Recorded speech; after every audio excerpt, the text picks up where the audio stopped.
Trust is earned time and again.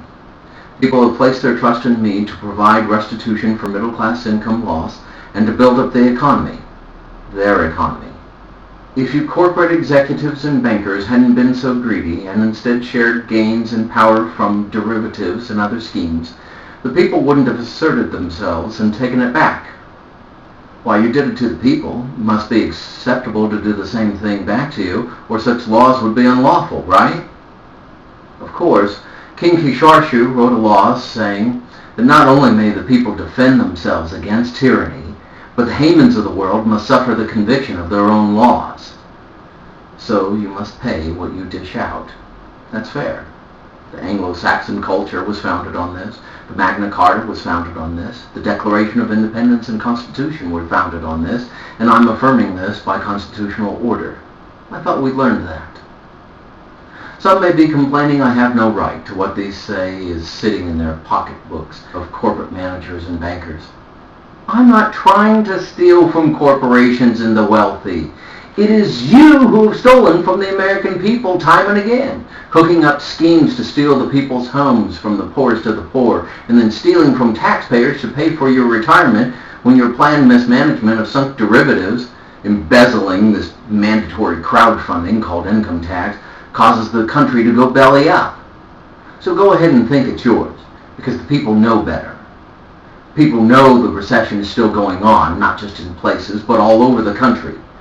Friends and people I've met cannot afford their own place, are living with their folks and in motels as grown adults with children of their own.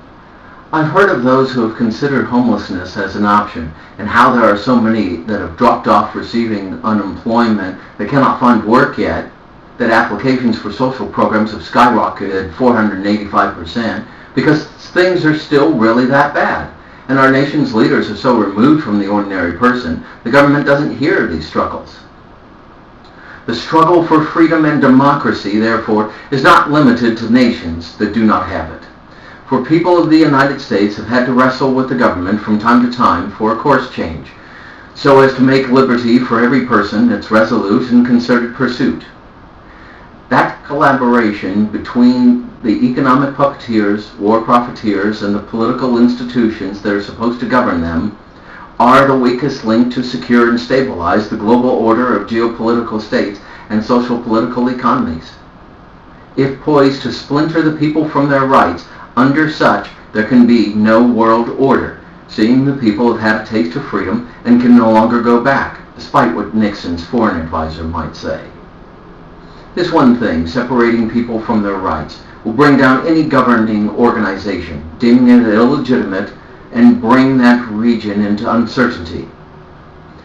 However, governments that embrace economic individuality, encourage participatory governance, engage global stewardship, and enact cooperative enterprise will raise the social, political, and economic standing of everyone in their sphere of influence, but quite simultaneously ensure their own success.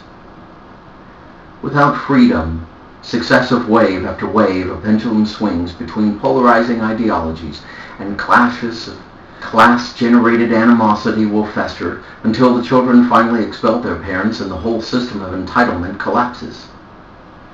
There is no turning back. Corporate managers and shareholders that sought self-serving power are a victim of their own propaganda for self-fulfillment. The people believed it was theirs too.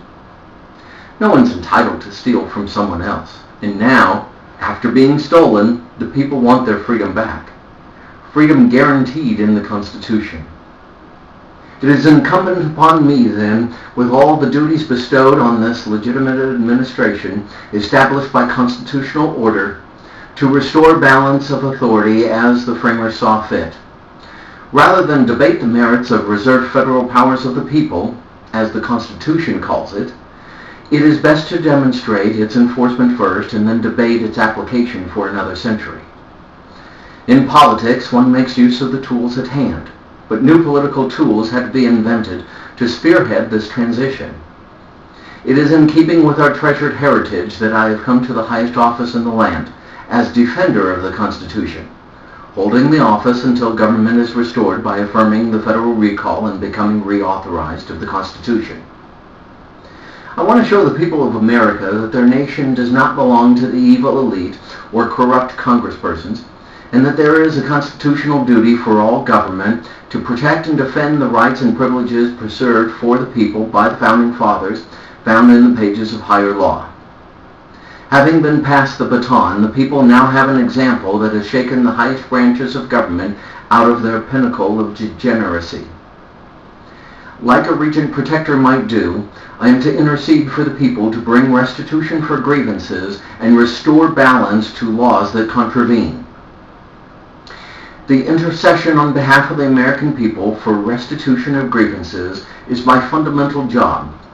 That is my purpose, sworn as an intercessor to serve on the great court and council of the people, and so entrusted with the mantle of such great call and election over the presidency, vested with the authority of all three branches. There's no longer any debate. The people have chosen what matters most to them is them. It's not merely about the economy, it's about freedom. The key is how to unlock the policies that got us into this recession and conundrum of governance in the first place, and return to that which has made America great.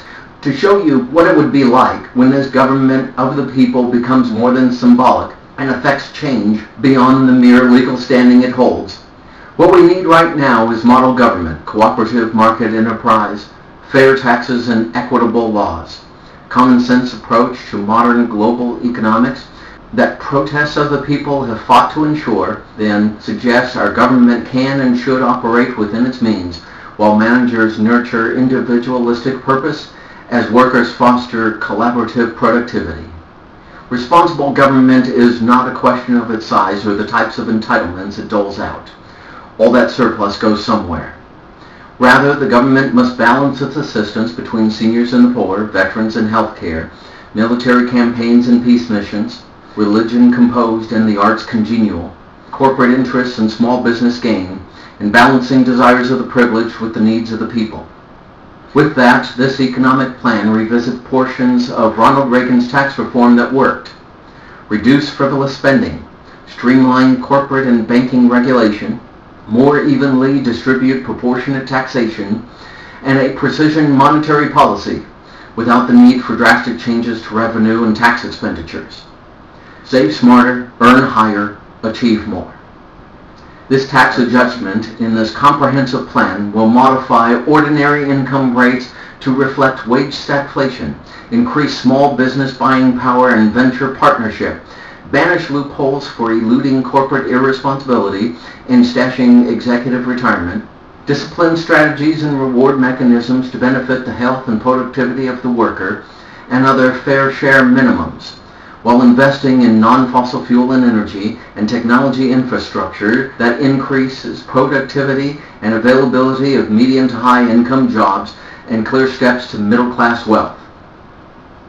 For the people are in need of relief from economic oppression and war on the working and middle classes, just as it was true in Teddy Roosevelt's time.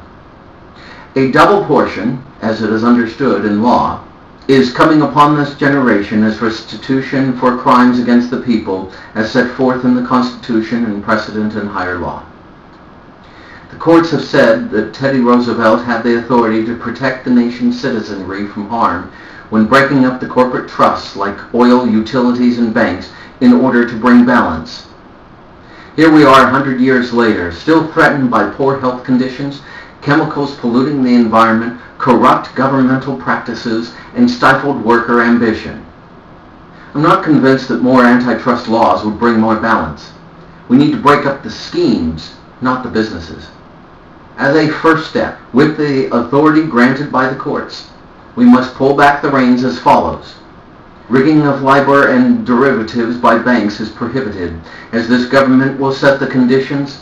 Any changes must be authorized and conform to equitable law without causing grievance, and recent minimum wage increase will be reduced and temporarily held to recession levels to give growth some breathing room. Economists know that minimum wage regulates inflation and does little to increase one's earning power. Earning power instead comes from productivity. Rather than what is needed is far-reaching policy reform, just by making minor adjustments in the tax code to increase productivity. This approach abandons the myth that only big corporations could ever be productive or create jobs. We know that's not true. The tax code will receive an overhaul in this manner.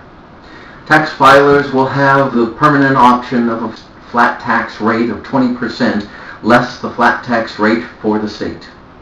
Income tax on cancellation of home mortgage debt as a gain and annual gift tax will be permanently excluded for incomes less than $235,000 a year. Other estate, gift, and GST taxes up to $112,000 will be permanently excluded for benefactors and recipients earning less than $112,000 a year. Tax on unemployment insurance is made permanently excludable from income, and the upper limit for Social Security withholding is permanently eliminated. Internet purchases across state lines will be taxed at the federal level, equal to any known state sales tax less cost of shipping. Portions of charity that goes toward reducing dependence on government will be subtracted from taxes owed. Terrorist and malevolent controlling organizations shall be restricted from charitable status. Otherwise, charitable deduction is also made permanent. And contacting delinquent debtors via cell phones without harassment or predatory techniques is authorized. This reform includes a modest tax refund for incomes less than $112,000 while making a fair tax affordable for lower income levels through a staggered rate for all. It adjusts presidential pay by $75,094 to improve proportionate governmental worker pay and benefits, as well as provides keys to increase recycling to 95%, excluding rocks and ash, while providing tax breaks to those who need it the most. This is what I call the tax party. Mandatory program and discretionary fund changes will also take place to reduce dependence on foreign oil as follows. Repurpose the ARNI tax credit, renewable electricity production, and reduce excise tax intended for liquid natural gas available for fossil fuel-free, near-zero discharge research and energy as phased investments. Reallocate fossil fuel-based so-called renewable, alternative and advanced energy loopholes, credits, and subsidies to clean coal scrubbers, cellulose wood-like pellets, and nuclear fusion tech. Establish environmental impact monitoring and cleanup fees for new methods, including hydraulic fracturing, also known as fracking. Repurpose biofuel and advanced technology production tax credits for non-fossil fuel startup or small business cellulosic biofuel equipment purchase, investment, and vehicle manufacturing loans. Reallocate energy-efficient and water conservation tax credits for new home and business construction, underground drip sprinklers, and waterless urinals as mandatory subsidies. Reallocate issuable bonds as government-backed loans for productivity uses, with the lowest interest and longest term first offered to small business. Enact toxic spill and loss liability expense as a mandatory trust fund for cleanup or reward as bonus when met annual objective goes unused. Eligible uses for such will include ecologically sustainable structures, catastrophic weather-resistant buildings, and small business desalinized water supply projects. And companies that achieve 95% recycling of waste and scrap and less than 3% discharge of total pollutants will pay a maximum of 10% corporate tax, whereas all others will pay a flat tax of 35%, excluded